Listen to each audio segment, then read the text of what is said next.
Hard mode. Kuman, do not follow through with this fight. You have no idea. Wait, what am I talking about? Hard mode is actually just in the enemy base. Why? Venno was so out of position, I thought he was a radiant hero. But right behind them, all 5 dire heroes. The smoke's gonna break on the Windrunner. The Beastmaster's immediately gonna blink in. He's gonna pop the Shiva. He's gonna ult. What up, everybody? Welcome to day 6 of casting every day until I make it to TI. Let's get right into it.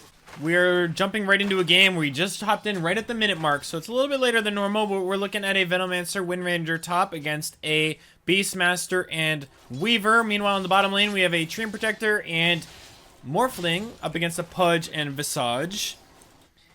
Mid lane, Pro and Legacy. So a couple of faces we might recognize. Pro in the mid lane. We have seen them play before. We saw them win a game on here.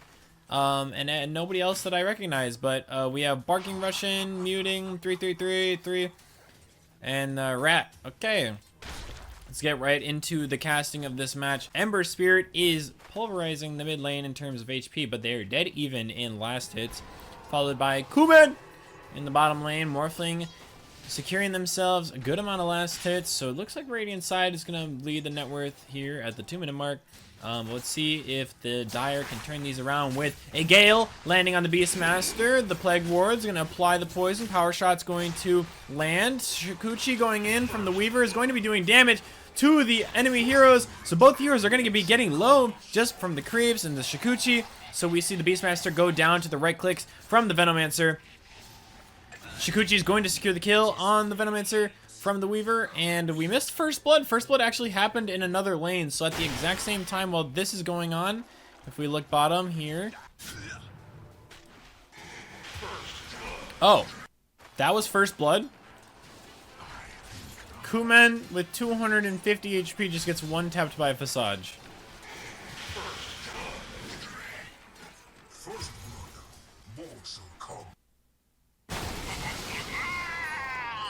Okay, well, while we were watching whatever that was, we did miss a death happening top. Weaver TPing mid, fill up the bottle. You know, one time I had a support lie to me. Like, I haven't played support, haven't played mid a lot. I used to be a mid spammer. I'm a former mid spammer, gone off lane support player. Pudge dying. And I one time was asking for my support to TP mid and give me a bottle, and he told me that they changed it in the recent patch, and I believed him. I was like, oh, really? Of course, the day that I choose to pick mid. Well, here I am, looking real stupid. It's not much is happening in the game. Actually, look at top lane. Windrunner being chased by Barking Russian Weaver. Right click's gonna go out, and the two are gonna connect after the Shikuchi damage. I'm just saying, Skitter Step just seems a little bit strong. Kind of just taking the creeps to the side is gonna miss the range creep, but 1 for 3.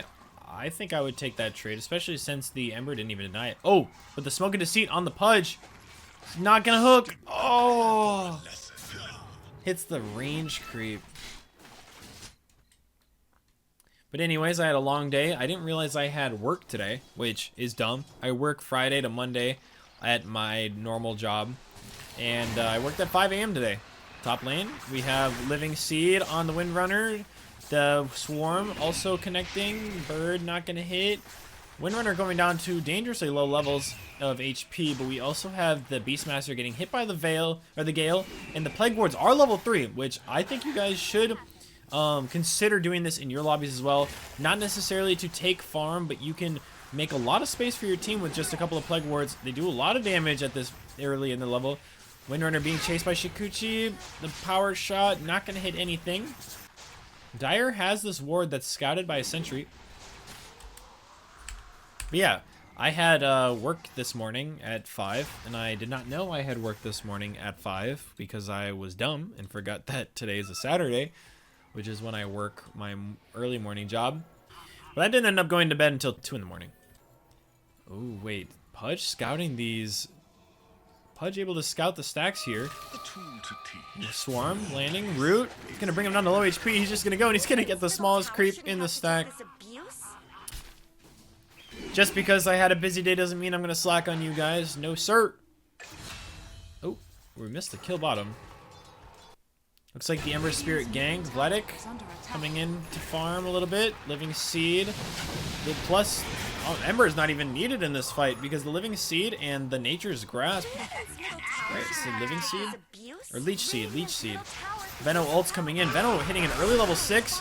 Shout's going to land on the Windrunner. We have an Urn of Shadows and a Blood Grenade. Shikuchi is going to connect 2 attacks from the Geminite attack. Shikuchi away. Does have another Urn charge. He's going to use it. Magic Wand's going to keep him sustained. He's going to go invisible. And the Shikuchi's not going to hit him.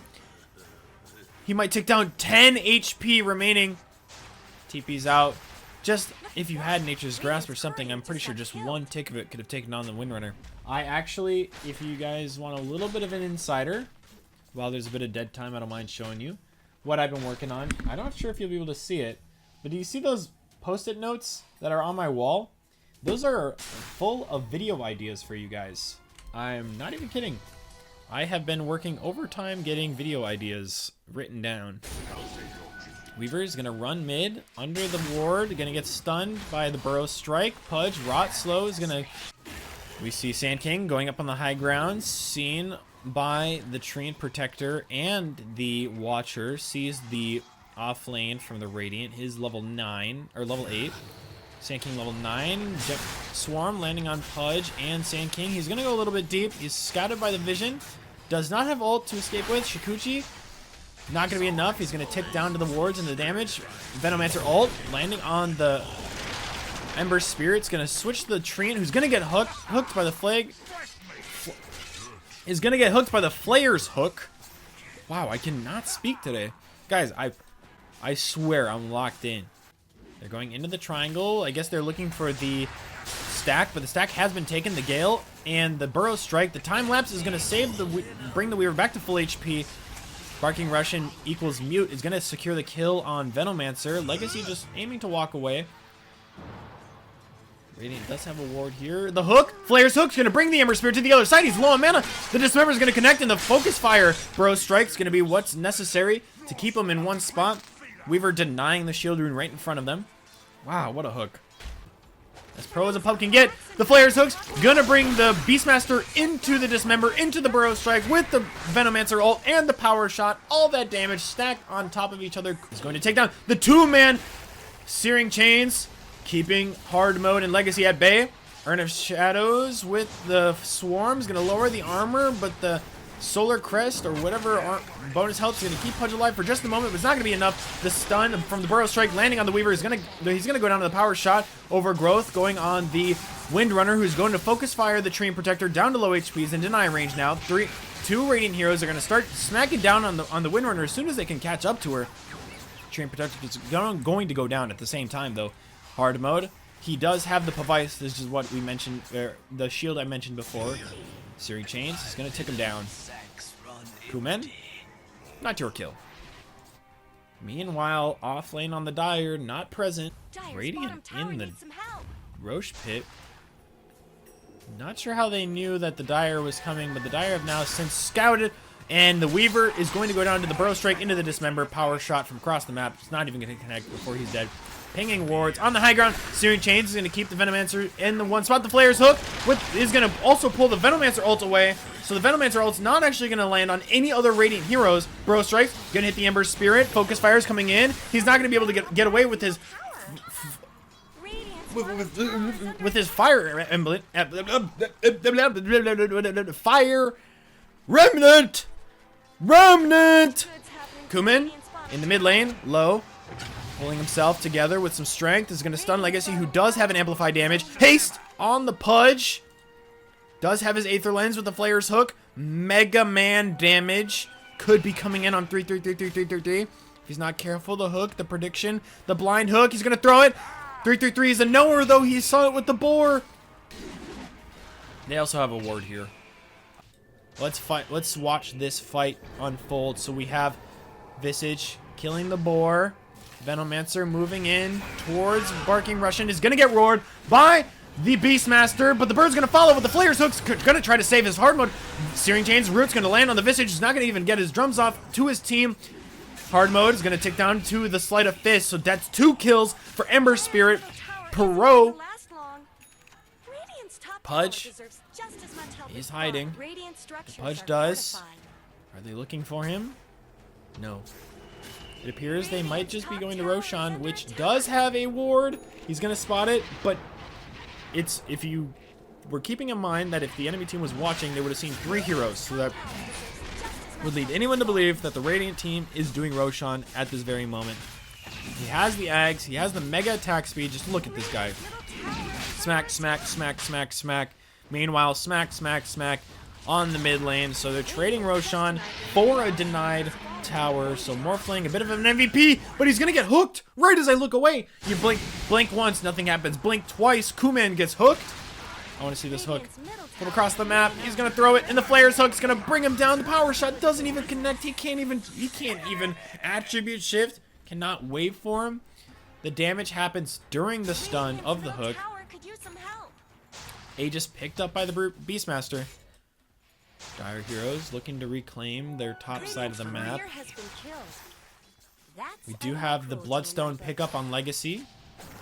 Venomous Gale does not connect on Weaver. Flare's hook hitting the teammate. The Burrow Strike keeping him placed. Stacking the stun with the Shackle Shot, but he's going to get dismembered. The Blink ult from the Beastmaster on the hard mode is going to bring him down. Meanwhile, Weaver is just going to get DPS during the dismember. He's going to go down. Aegis dropped on Beastmaster. Meanwhile, Wind Ranger focus firing and then running. Wind running away. We do still have Overgrowth from the Treant Protector. We didn't see it used.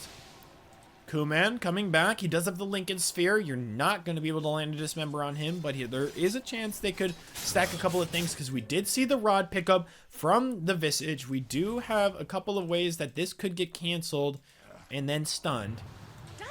Or we'll see the classic. Okay, the Visage gonna get, the Visage rooting with the Rod of Atos, followed by Dismember, but meanwhile, Kuman switching to Windrunner is gonna land a Shackle Shot on the Windrunner. Ember Spirit popping a Blade Mail in the heat of battle. Pro is going to root the Pudge. Pudge is going to hook the Weaver, but is going to go down. Shackle Shot not connecting. Dust is going to reveal. We have the big burst ability from Visage, the Soul Assumption, but the Legacy is going to pop the Weaver with the new ability, Stinger. Soul Assumption landing on the Pro Ember Spirit. Okay, we have the Burrow Strike landing. The Power Shot from across the map. And he's off. Say much. I'm not sure. I'm trying to learn all the buttons. Current gold. Shackle Shot. So the Burrow Strike into the Shackle Shot, into the Focus Fire, but the double root, and he's off.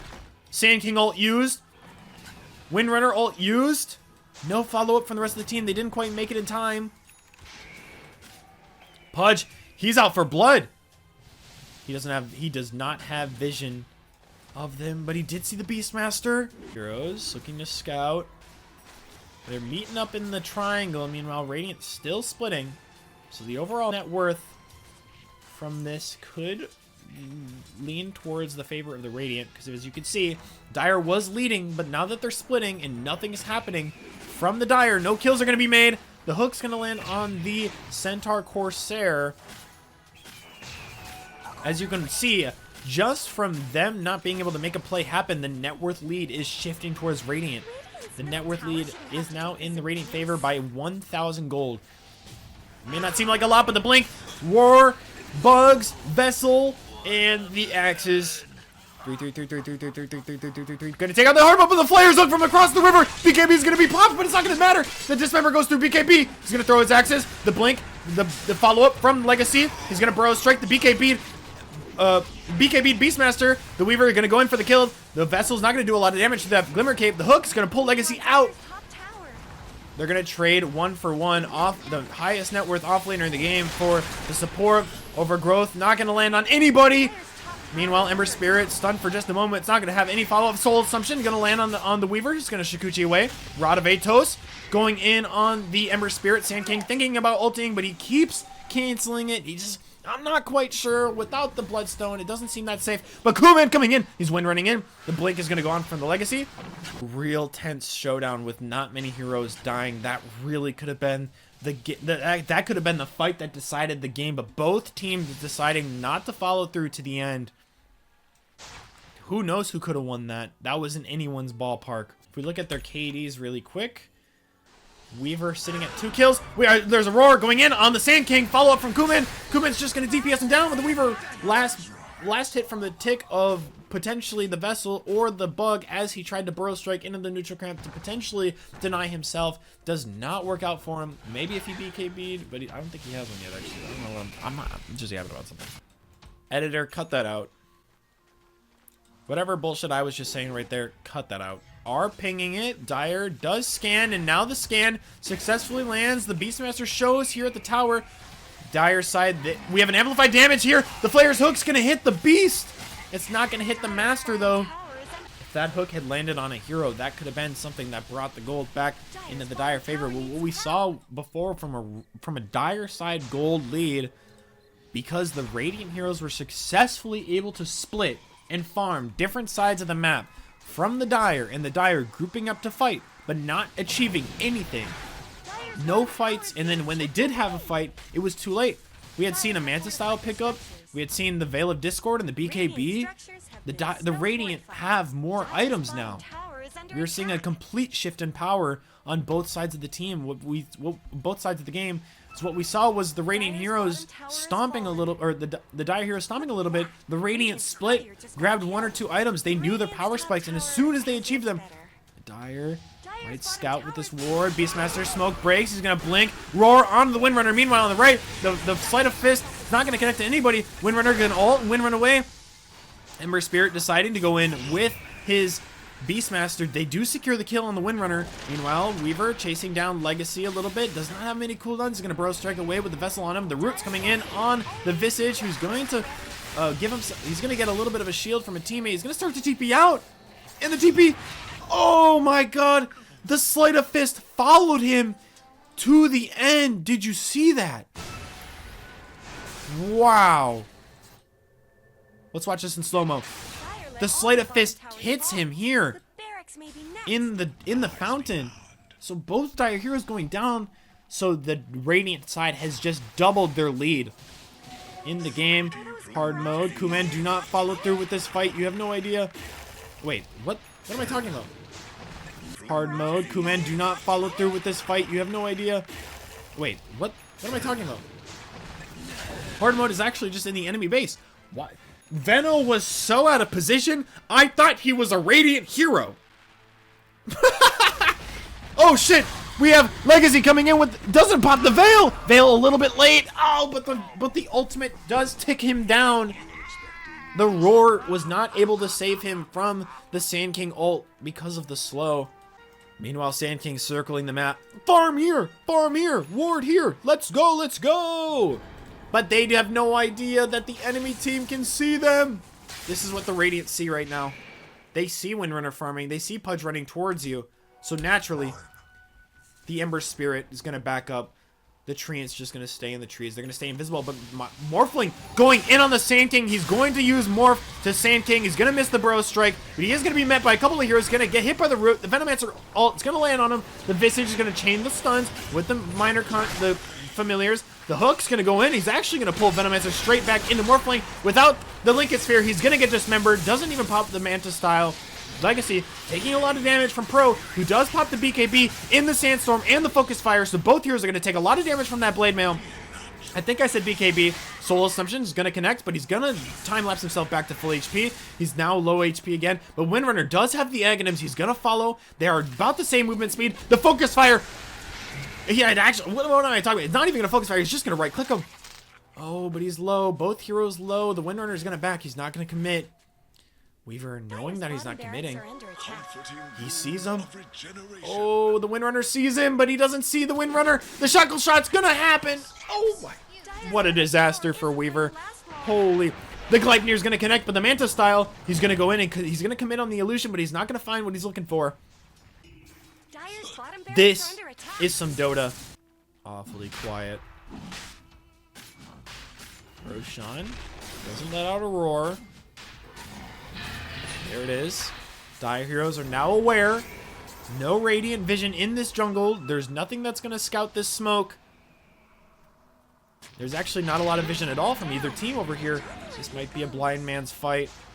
Radiant heroes by the twin gate. They're gonna start farming, but right behind them, all 5 dire heroes. The smoke's gonna break on the Windrunner. The Beastmaster's immediately gonna blink in. He's gonna pop the Shiva. He's gonna ult the Venomancer, but he's gonna get stunned by the Burrow Strike. Burrow Strike follow up with the Shackle Shot. Coming in. Focus Fire is gonna go on the hero, but meanwhile, the Blade Mail. Why do you keep focus firing the Blade Mail target? The Visage is also gonna go down. You Blade Mailed yourself to death. You fooled yourself. What were you doing? Caustic Finale also doing a lot of damage considering the Morphling switching to the Sand King. Wow. Someone better help Dire's middle tower. Radiant, they don't have the age. Wait, they still have the Aegis on the Morphling. Dire's middle tower has fallen. Player's Hook's gonna bring him back by the Ancient. Soul Assumption's gonna break. The Soul Assumption's gonna break the Linkens, but he's gonna ult the creep. Dismember goes on the creep. Weaver's gonna put the Vessel onto the Pudge. He can't heal. He's gonna take down to the damage, the physical damage.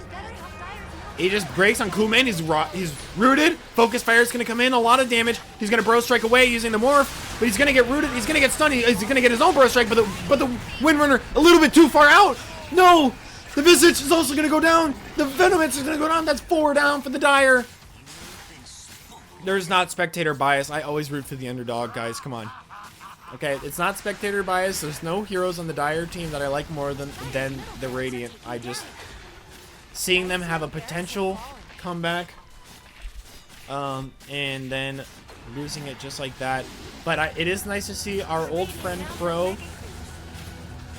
Thank you for being in another video. Hey, if you, by the way, see yourself in one of these videos and you want to reach out, maybe give like an interview after a game or something, and you want to add me on Steam or something like that, just reach out in the comments below.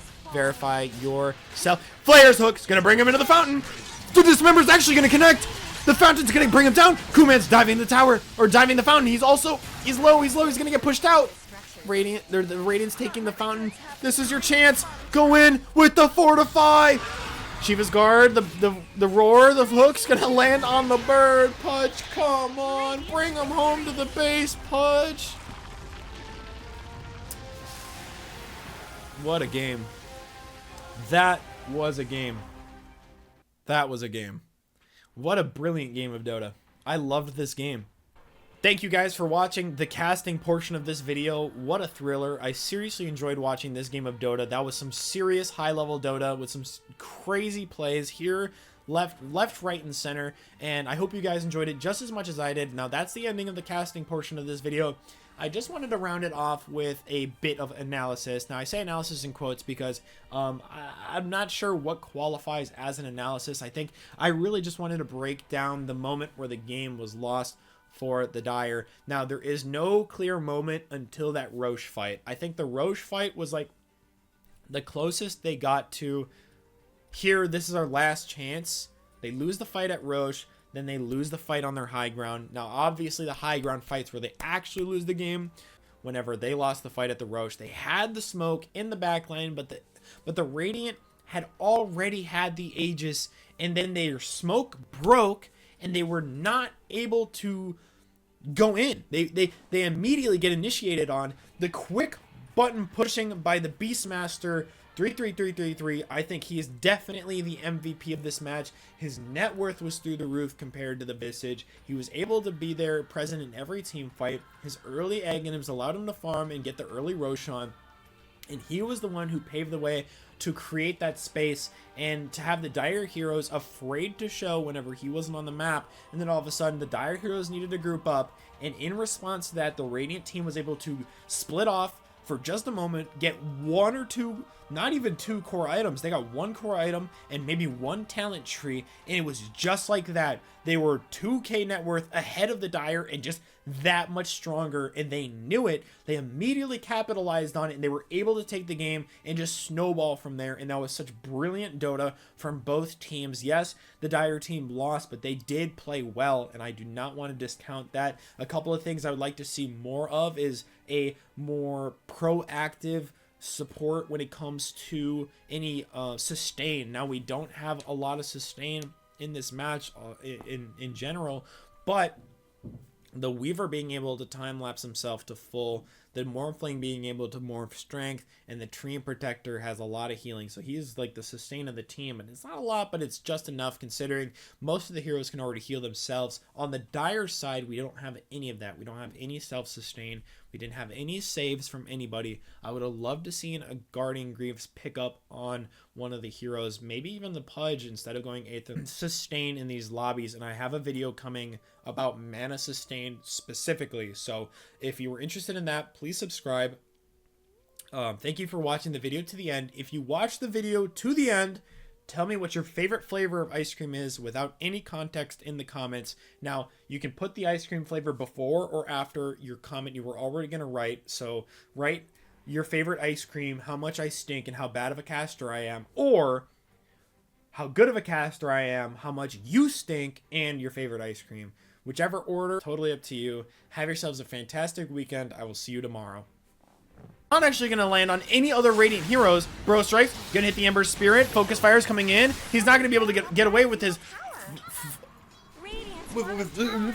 fire emblem. Fire remnant.